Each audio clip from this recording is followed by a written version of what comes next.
Bonjour, shalom, peuple de Dieu. Je suis très content d'être là devant vous ce matin pour parler de la part du Seigneur. Je crois que dans toute chose, on doit d'abord commencer à rendre grâce à Dieu. Nous allons fermer nos yeux, nous allons rendre grâce à Dieu pour ce moment qu'il nous a accordé d'être dans sa présence. Seigneur Dieu, nous te rendons grâce, nous te disons merci encore pour ce moment agréable que tu as prévu que nous puissions nous retrouver dans ta présence. Seigneur, merci encore pour ta présence en ces lieux. Merci encore pour tes anges en ces lieux. Père, nous te disons merci. Prends le contrôle de ces moments de prière. Seigneur, prends en charge ma langue. Utilise-moi comme un vase pour ta gloire, pour parler à ton peuple. Seigneur, j'ai pris, je réprimande tout ce qui n'est pas de Dieu, programmé au travers de ces moments de partage. Que cela soit réprimandé dans le nom de Jésus. Seigneur, parle-nous, enseigne-nous. Dans le nom de Jésus, nous avons prié. Amen. Amen. Shalom, peuple de Dieu. Je suis très content d'être là encore ce matin au milieu de vous pour vous parler encore de la part du Seigneur. Nous n'avons pas beaucoup de choses à dire, mais l'Esprit nous a mis une pensée très importante ce matin que nous puissions échanger. Ce matin, nous allons parler des 10 étapes pour obtenir sa délivrance complète. 10 étapes pour obtenir sa délivrance complète. C'est vraiment un sujet qui coule un peu de l'encre.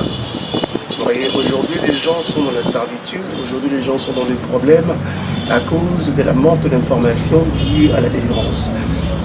Et par la grâce de Dieu, l'Esprit nous a mis à cœur de nous parler de certains éléments qui vous permettra d'avoir votre délivrance totale et en plus de préserver votre communion avec le Seigneur jusqu'à son retour. Amen. Comme j'étais en train de dire que c'est vraiment un problème qui est vraiment en train de créer des confusions dans la vie de plusieurs personnes. Et par la grâce de Dieu, nous allons aujourd'hui débattre en ce sujet, parler en ce sujet pour éclairer notre lanterne par rapport à la délivrance. Voilà. La Bible nous dit dans le livre de Jean 13, verset 17, la Bible nous parle, il vous dit que si vous connaissez ces choses, soyez heureux, et pourvu que vous les pratiquiez. Donc nous allons parler de 10 expériences, 10 étapes pour obtenir ta délivrance totale et être libre de possession démoniaque jusqu'au retour de notre Seigneur. Les premiers éléments que nous allons parler ce matin, nous allons parler de la repentance sincère du péché. C'est parmi les premiers éléments que nous ne devrions pas négliger étant qu'enfants de Dieu. La repentance sincère, c'est-à-dire qu'une repentance de qualité. Ce n'est pas une repentance un pied dehors, un pied dedans, où tu te répands aujourd'hui et demain tu retournes à tes vomissures. Non, je parle d'une repentance de qualité.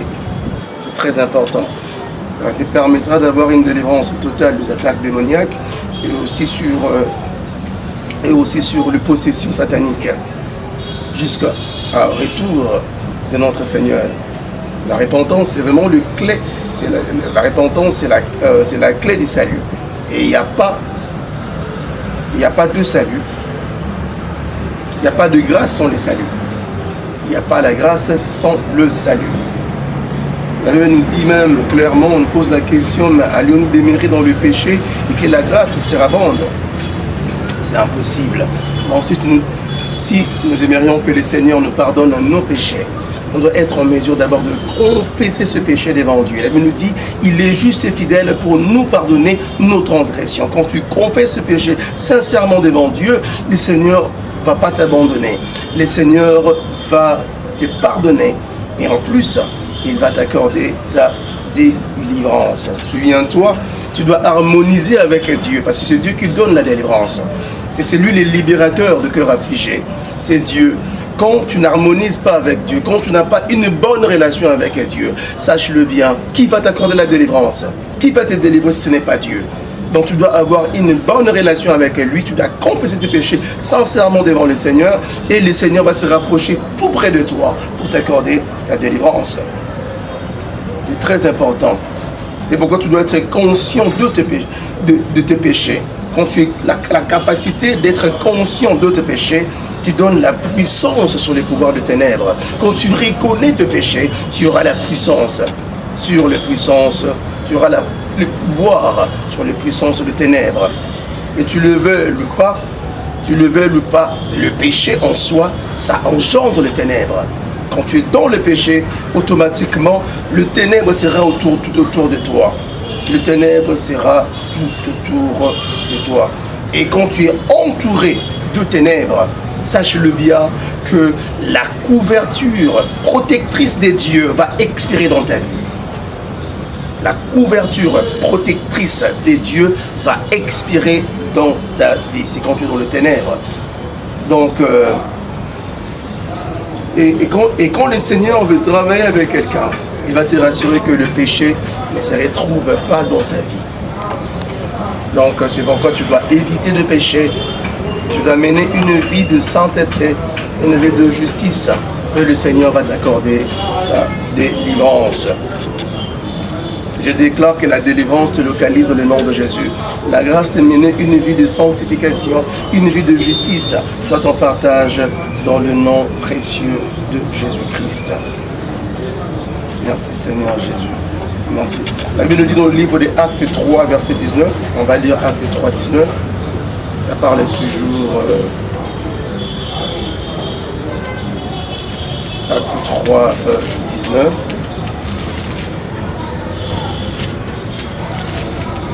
La Bible déclare, répentez-vous donc et convertissez-vous pour que vos péchés soient effacés.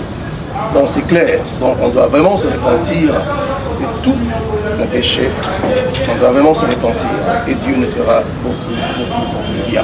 Le deuxième élément la deuxième étape pour avoir nos délivrances, pour avoir une délivrance complète, c'est mener une vie de sainteté. C'est parmi l'étape le plus important. La Bible nous dit dans le livre de Hébreux 12, 14, chercher la paix avec tous et la sanctification, sans lesquels nul ne pourra voir le Seigneur. Donc si tu ne mènes pas une vie de sainteté, même si aujourd'hui tu es appelé à nœud de nouveau, tu dis que tu es un enfant de Dieu, et tu ne pourras jamais rechercher la face de Dieu et obtenir ta délivrance totale. C'est impossible. C'est pratiquement impossible. C'est ce qui permet à Dieu de t'accorder la délivrance totale dans ta vie. C'est la vie de la sanctification que tu es en train de mener. Souvenez-vous, la Bible nous parle de Job. La Bible nous dit que Job, il était juste, il était intègre. L'intégrité relève de la sainteté. Et le diable était venu le tenter. Parce que la Bible nous dit que le diable, c'est l'inquisiteur de bien-aimé. Il est allé l'accuser auprès de Dieu. Mais la Bible déclare que le Seigneur avait combattu dans la vie de Job.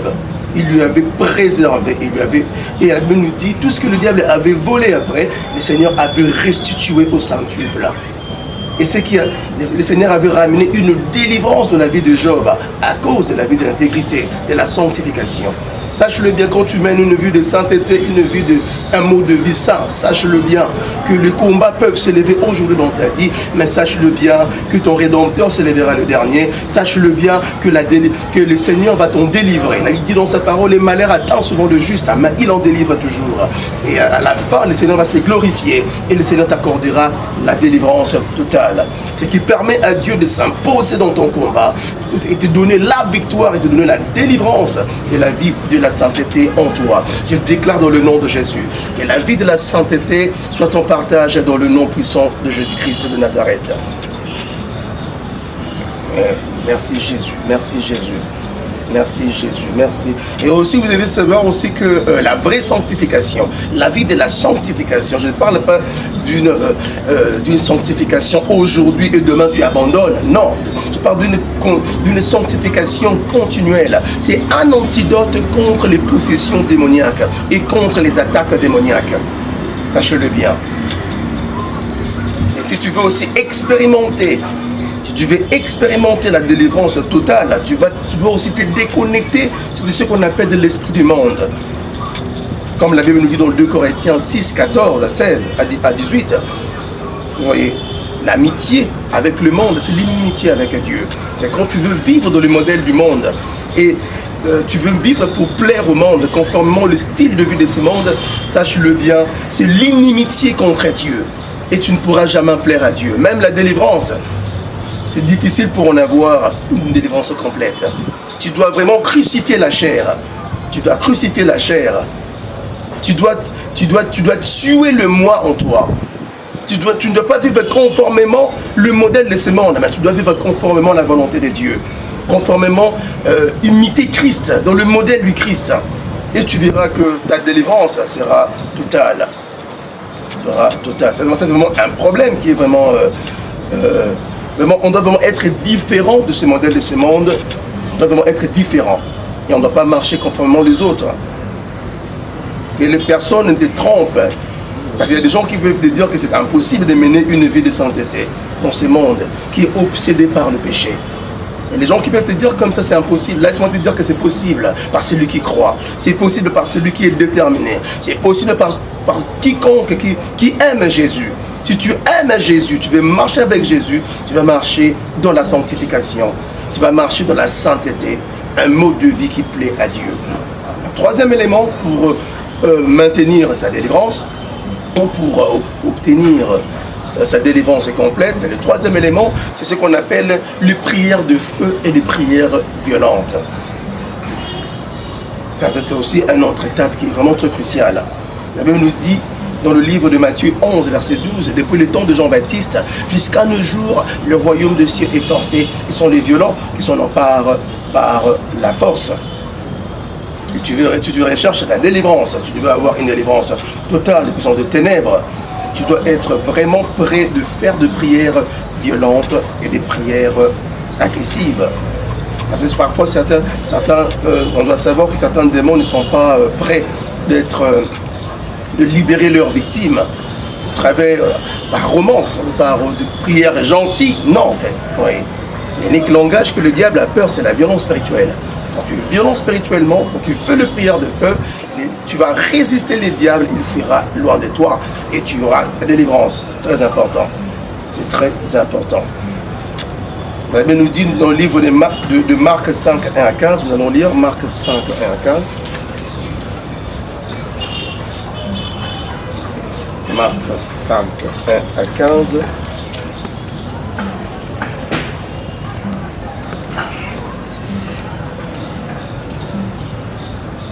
Bon, merci Jésus.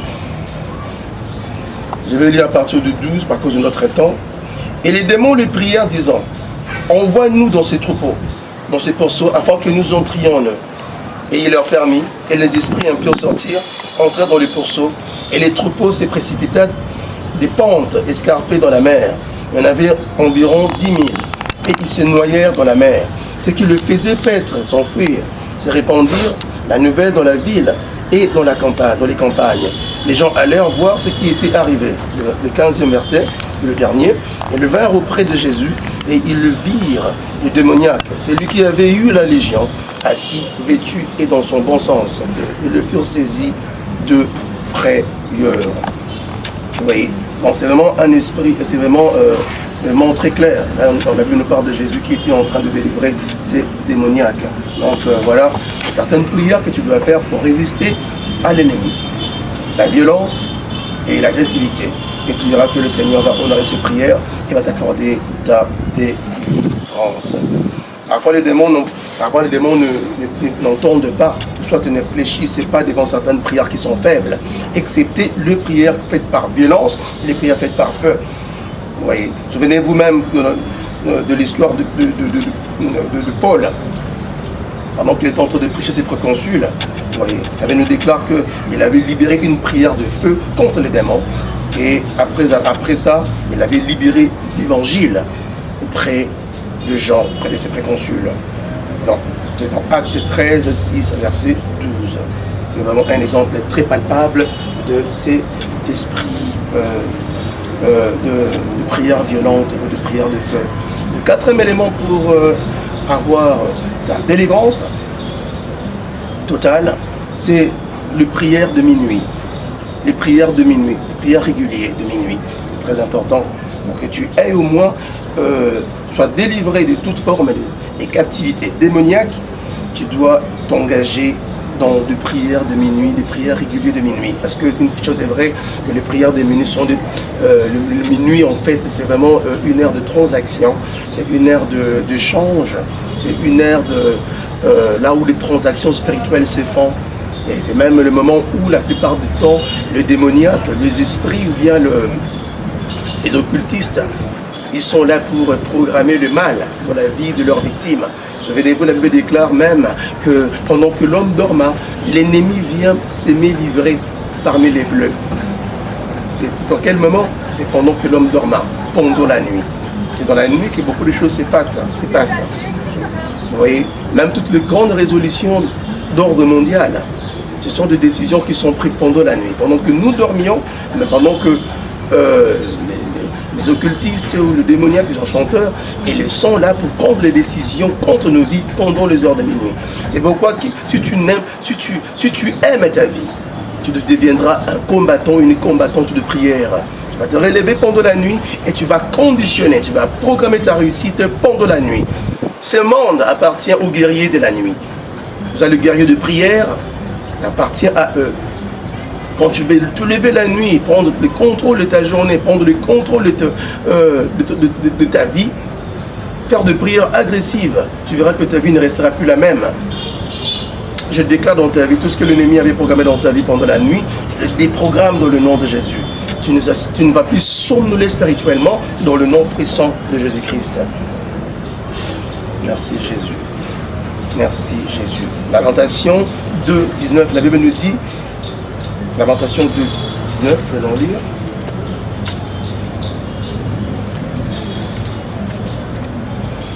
Merci Jésus, merci Jésus.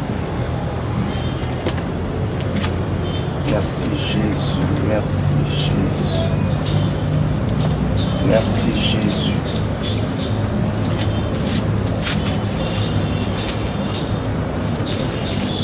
Oh. Merci Jésus.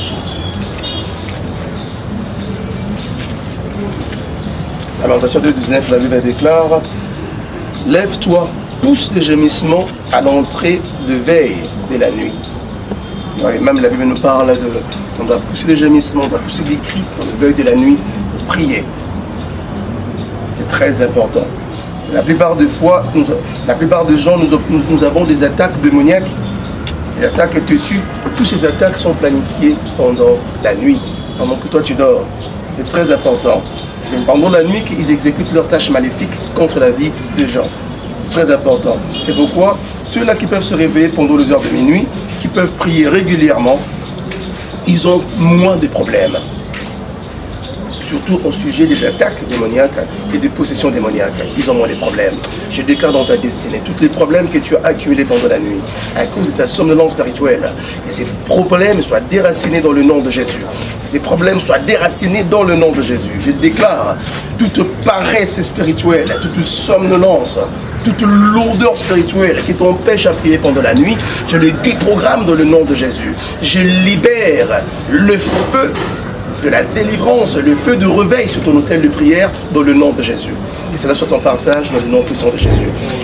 Et un autre élément, à avoir ta délivrance complète, c'est tu dois te connecter avec les hommes de Dieu qui sont loin. Les hommes de Dieu qui sont loin. Pour les conseils et aussi pour la prédication de délivrance, pour la délivrance. C'est ça aussi, c'est un problème. C'est vraiment un problème vital aujourd'hui. Parce qu'il y a certains problèmes liés à la délivrance que tu ne pourras pas gérer ça seul. Il y a des problèmes, il y a des cas, parce qu'il y a onction et onction. Tu as besoin de te connecter avec quelqu'un qui est une onction de Dieu un peu supérieure à la tienne. Te connecter avec lui, parce que j'ai dit ça souvent dans mes anciennes interventions. J'avais dit ça que l'homme de Dieu que tu te connectes aujourd'hui, l'homme de Dieu avec qui tu t'attaches aujourd'hui va déterminer ta délivrance, va déterminer aussi la qualité de ta délivrance. Maintenant, quand tu te connectes avec un homme de Dieu, par exemple, qui prétend être un homme de Dieu, mais il ne l'est pas, c'est un loup en peau d'agneau, tu peux aussi facilement vendre ta vie auprès de cet homme de Dieu, qui s'est dit homme de Dieu, mais en soi, ce n'est pas un homme de Dieu, c'est un prêtre maléfique. Tu peux vendre ta vie chez lui, tu vois. C'est pourquoi on doit faire très attention, on doit être conduit par l'Esprit de Dieu, on doit prier que le Seigneur nous ouvre notre entendement spirituel pour nous connecter avec les hommes de Dieu qui sont porteurs de la clé de notre délivrance. Donc tu dois prier, sois conduit par l'Esprit de Dieu. Il ne faut pas être emporté par la chair. Parce que non, voilà, un ami était aussi allé là-bas, il a vu le résultat. Tu veux aussi aller là-bas, tu veux aussi sans l'aval du Saint-Esprit. Tu dois être conduit par l'Esprit de Dieu. Parce que l'Esprit de Dieu n'est pas un auteur de confusion, mais c'est un auteur de paix. Quand il va te conduire chez lui, s'il te donne l'approbation, il y aura la délivrance totale qui va t'accompagner. C'est très important. Tu as vraiment besoin de l'assistance d'un homme de Dieu qui est un par Dieu pour te conseiller et pour te conduire, ou conduire une session de délivrance pour toi. Nous allons remarquer même ça dans l'église primitive. Nous allons remarquer l'histoire des apôtres. Les apôtres, quand ils faisaient la délivrance, vous voyez, quand ils guérissaient les gens, par exemple, vous voyez, on ramenait tous les cas auprès des apôtres pour guérir. Il y avait des démoniaques, il y avait ceux-là qui étaient des opprimés, des oppressés, il y avait des démoniaques, il y avait toute catégorie de cas. On les ramenait auprès des hommes de Dieu pour les aider dans la délivrance. Donc acte 5, 12 à 16. C'est dans cette manière que tu peux recevoir la délivrance totale et d'être libre des puissances de ténèbres. Un autre élément, le sixième élément, pour obtenir sa délivrance complète, c'est au travers, tu dois traiter ton fondement. Tu dois vérifier ta fondation. Pour que tu expérimentes la délivrance totale, si tu échoues de traiter ton fondement, et de prier sérieusement contre ton fondement. Quand je fais allusion au fondement, c'est quoi? Ce sont tes racines, la fondation. C'est la maison de ton père, c'est la maison de ta mère, c'est là où tu es né. La plupart d'entre nous, nous expérimentons des problèmes à cause de ce qu'on a fait dans notre fondation. Oui, c'est une fondation qui a été dédiée aux idoles, une fondation qui a été dédiée aux ancêtres. Il y a eu des modèles maléfiques, il y a eu des alliances qui ont été faites dans le monde spirituel et qui maintiennent toute la famille dans la servitude. Maintenant, quand toi tu veux obtenir ta délivrance, tu dois d'abord regarder, traiter ta fondation. Regarder qu'est-ce qu'il y a dans ma fondation qui affecte ma vie. Tu dois être conscient de cela et tu dois traiter ça en prière. Maintenant, quand tu es ignorant, l'ignorance est une maladie. Ça va te tuer spirituellement et ça va te tuer également physiquement. Ne sois pas ignorant. Regarde ta fondation. Quels sont les problèmes qui se répètent? Quels sont les héritages maléfiques qu'il y a dans la famille? Quelles sont des choses qui se répètent dans la famille et qui m'affectent négativement? Tu dois traiter ces problèmes dans la prière. Elle nous dit, si le fondement d'un juste est renversé, que fera le juste? Oui. Merci Jésus. Merci Jésus. Certains problèmes que la plupart des gens sont en train d'expérimenter aujourd'hui proviennent de leur fondation. Les problèmes têtus, problèmes de leur fondation. Elle avait nous dit, comme je l'ai dit ultérieurement, dans Psaume 11, verset 3, si le fondement du juste est renversé, que fera le juste? La réponse, c'est le juste doit invoquer le nom de l'Éternel. Il doit invoquer le nom de l'Éternel et adresser ses problèmes, traiter ses problèmes au travers de la prière. C'est ça la réponse. Je déclare tout problème, toute pollution spirituelle qu'on a affligée dans ta vie à cause de ton fondement. Je déclare que ces problèmes soient traités aujourd'hui dans le nom de Jésus. Dans le nom puissant de Jésus. C'est vraiment un problème qui est vraiment terrible, le problème lié au fondement. Ce sont des problèmes qui ont été posés par les ancêtres, comme j'ai dit, pendant plusieurs années passées. Et aujourd'hui, les gens n'arrivent pas à se déconnecter de ces problèmes. Tu dois traiter ces problèmes, tu dois identifier les problèmes dans ton fondement et tu dois traiter ces problèmes.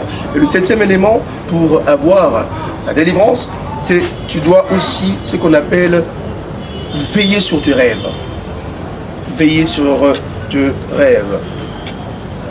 Tu dois faire trop attention aux choses que tu vois dans tes rêves, peuple de Dieu. Beaucoup de gens actuellement, ils négligent leur vie.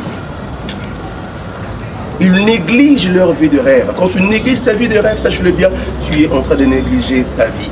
Parce que tes rêves sont ton écran spirituel. Le rêve, le Seigneur utilise tes rêves pour te passer un message. Il utilise tes rêves pour te prévenir d'un danger qui est sur le point d'arriver. Le Seigneur utilise tes rêves pour te souffler ses promesses qu'il va matérialiser dans ta vie. Donc quand tu négliges tes rêves, sache-le bien, tu négliges ta vie et tu négliges également ta délivrance. Il y a beaucoup de gens que le Seigneur a soufflé aujourd'hui le secret de leur délivrance au travers de leurs rêves. Mais malheureusement, certains d'entre nous, on néglige. C'est pourquoi j'ai toujours dit, peuple de Dieu, quand tu es un chrétien mature, quand tu te réveilles le matin, quand Dieu te donne un rêve, quand tu te lèves, en ce moment-là, quand le Seigneur, l'Esprit de Dieu te demande de te relever, relève-toi et annule. Si c'est un rêve négatif, en ce moment-là, ce que tu dois faire, réveille-toi, annule les conséquences négatives derrière ces rêves. Parce que derrière chaque rêve, il y a un esprit. Derrière chaque rêve, il y a un agenda attaché à ça. Agenda divin ou un agenda maléfique attaché à chaque rêve. C'est un rêve positif. À l'instant, quand tu te réveilles, possède ce rêve. Possède cela. Et scelle ce rêve dans le sang de Jésus. Pour que ces rêves n'aient aucune manipulation. Parce qu'il y a beaucoup de rêves. Beaucoup de gens ont rêvé aujourd'hui, mais malheureusement que ces rêves ne sont jamais matérialisés. Parce qu'ils n'ont jamais possédé ces rêves. Ils n'ont jamais réclamé ce rêve. Et sceller ces rêves dans le sang de Jésus. C'est pourquoi l'ennemi aussi en profite. Parce que souvenez-vous, il y a des esprits qui sont là. Pour ton information, des esprits que l'ennemi qui peut déléguer. J'ai oublié les noms. Il y a un esprit qui est là pour effacer tes rêves. Chaque fois quand tu as un bon rêve, il efface ce rêve. Tu ne te souviens plus de rien. Il y a un esprit qui est attaché à cela. Ils ne veulent pas que tu maîtrises ce rêve, que tu aies conscience de ce rêve.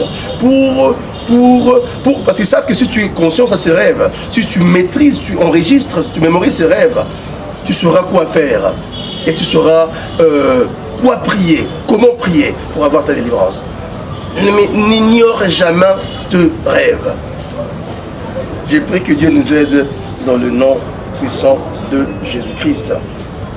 La plupart des combats spirituels commencent dans le terre de rêve, tu dois le savoir. La plupart des combats que nous expérimentons commencent dans le terre de rêve, dans le monde de rêve. Les gens qui peuvent comprendre ce qu'ils voient dans les rêves et qui sont aussi capables d'adresser ces problèmes, ils vont toujours expérimenter ce qu'on appelle la victoire dans le monde physique. Quand tu peux voir le rêve et adresser ces problèmes à l'instant même, tu auras la victoire dans le monde physique. Tu dois toujours te souvenir d'adresser ces problèmes de rêve négatifs. Il y a aussi des gens qui ne rêvent pas. Sache-le bien que quand tu ne rêves, tout homme créé par Dieu est supposé rêver. Quand tu ne rêves pas, c'est-à-dire que ta vie, l'ennemi a volé ta destinée. L'ennemi, il y a une attaque satanique contre ta vie. Tu dois prier pour que Dieu restaure ta vie de rêve. Souvenez-vous de Joseph, même si c'était un rêveur, il avait rêvé. Et le Seigneur lui avait montré sa destinée au travers du rêve, bien qu'il ne comprenait pas le langage de Dieu. Parce qu'il était le metteur en scène par excellence. Il savait il lui montrait ce qu'il veut faire dans sa vie. Gloire à Dieu, le rêve de Joseph s'est matérialisé. Il était de la servitude au palais royal. Et il est devenu un canal de bénédiction pour plusieurs. Et il est devenu un instrument de délivrance pour plusieurs. Je déclare dans ta destinée, tu seras un élément de délivrance, un canal de délivrance pour ta vie, pour ta famille et pour ta nation dans le nom de Jésus. Ne néglige jamais tu rêves. 8e élément, pour adresser ces problèmes, pour avoir cette délivrance totale, pour avoir cette délivrance complète, tu dois enlever toutes les propriétés sataniques de ton corps et de ta chambre. Il y a les propriétés, il y a le matériel maléfique que nous mettons sur nos maisons, dans nos chambres, qui peuvent empêcher ta délivrance. On doit faire trop attention. Beaucoup de gens, particulièrement même le chrétien, on retrouve, sont en train de rechercher la délivrance. Il recherche la délivrance à gauche, à droite, mais il a avec lui un matériel qui empêche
communier avec, cette église que tu es en train de communier avec va déterminer ta délivrance et va déterminer là où tu passeras les restants de tes jours, soit dans le ciel, soit dans l'enfer. Il y a des églises qui préparent les gens pour l'enfer, il y a des églises qui préparent les gens pour le ciel. Vous voyez? Mais l'église en soi nous prépare pour la rencontre du Seigneur. Donc on doit faire trop attention, on doit rechercher une église vivante, on doit obéir à la parole de Dieu, de A à Z. C'est l'unique manière qui te permettrait de se réjouir sur terre et aussi d'entrer au ciel à la fin. Souvenez-vous, le Seigneur Jésus-Christ avait dit à cette femme qui était gracieusement pardonnée, cette femme adultère, il avait dit que va et ne péchez plus. Cette femme qui avait péché, il lui avait dit concrètement que va, ne péchez plus. Et la miséricorde de Dieu était sur elle. Donc voilà, en gros, ce sont là les étapes pour avoir une délivrance totale. Je vais prier pour toi et je vais clôturer ce moment de prière. Seigneur, nous te rendons grâce, nous te disons merci. Seigneur, je prie pour mon frère et ma soeur qui écoutent le son de ma voix, qui n'a jamais donné sa vie à Jésus. Seigneur, je déclare, Seigneur Dieu, touche-le, mon Dieu, soit avec lui, soit son soutien. Je déclare, Seigneur Dieu, que ce qu'ils ont entendu, Père éternel, Père, puisse produire du fruit digne de repentance dans le nom de Jésus. Glorifie Jésus au milieu de nous. Père, que l'ignorance quitte nos vies dans le nom de Jésus. Merci Père éternel, au nom de Jésus. Amen. J'aimerais lancer un appel pour ceux-là qui n'ont jamais reçu Jésus-Christ comme Seigneur et Sauveur dans leur vie. C'est une opportunité pour vous. Venez à Jésus. Il a besoin de vous. Parce que la vie sans Jésus n'est que ruine des larmes. En cette période là où il y a la consternation, en cette période où la mort est en train de sévir ça et là, tu as besoin d'avoir Jésus dans ta vie.